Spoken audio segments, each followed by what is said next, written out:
the interpreter in court, and there are matters that were coming up for me that were placed aside. And as you are aware, we are very straight-paying staff, so I need to release my duties.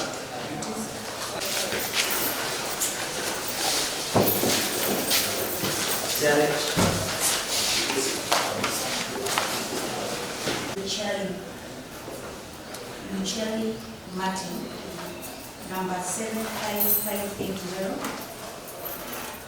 Martin, who is Sworn by site in the law in Yes, unfortunately, because in court, meaning again interference has been made since one has been precluded from the list. So, Your Honor, as the court directed that we raise issues touching on the rights of the victim, the right of the victim will be gravely affected, considering the threats are officially reported and there is a motive. And he cannot assess his own because there are threats and is fearing, and also that witnesses are being intimidated. So even as the court decide this matter, for the court to be certain and put this matter to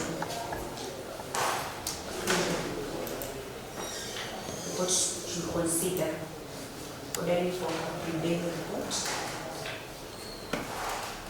Since the matter in question is now becoming a public nuisance, the citizens of Kisii County are being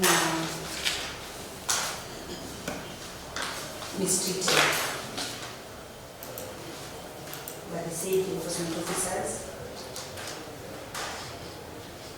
Those unsuspecting and those who might not know their rights end up losing money to the said officers, so that they are not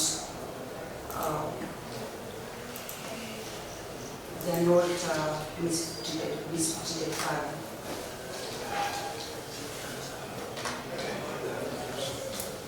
Having said that, I leave it to the discussion of the court. Fair.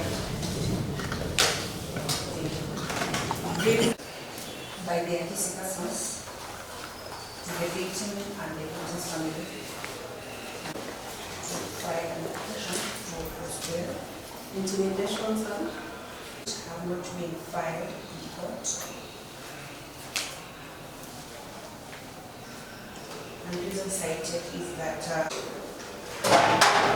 I'll be making an application to look at the data sheet, and also Complainant and counsel for the accused persons have given several grounds in support of the applications for denial and for grant of bail and bond terms respectively to the accused persons. Bail and bond is a constitutional right of every accused person, which should only be denied if there are compelling reasons given. Counsel watching brief has indicated that there were threats to the complainant as well as interference and intimidation of the witnesses herein. On the other hand, counsel for the accused persons have indicated that no evidence has been adduced by the complainant in support of the allegations. I agree that indeed no evidence has been adduced by the complainant. However, if indeed there is any interference, threats, or intimidation of the victim and or witnesses, or if there is any risk of the occurrence of the same, the court should take the same into consideration before granting bail and bond terms. And if indeed there is interference, I find that there is need for a prebail report to be filed before bail and bond terms are set. Consequently, I hereby order that prebail reports be filed for all the accused persons pending setting of bail and bond terms. We shall mention this matter on 12th of March for setting of bail and bond terms and consideration of that, the report.